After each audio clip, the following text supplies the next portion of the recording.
Hi, I'm Luisa Hough. As a mortgage professional, I'm often asked, how can I fix my credit? Wherever your credit score currently sits, if it is in need of improving, here is the formula I most often recommend. It's important to have a minimum of 2 trade lines open and ongoing. This can be a credit card, a car loan, or a line of credit. You need to use these trade lines consistently, so running things such as an automatic bill payment or the family Netflix account through them can be an easy way to make sure they're always being used each month.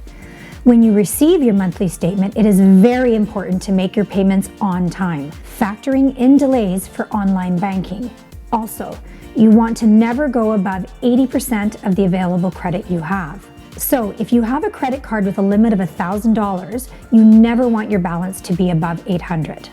If you have this system working for you for at least a year, your credit will improve significantly. If you'd like more information, please visit my website at www.luisahough.ca.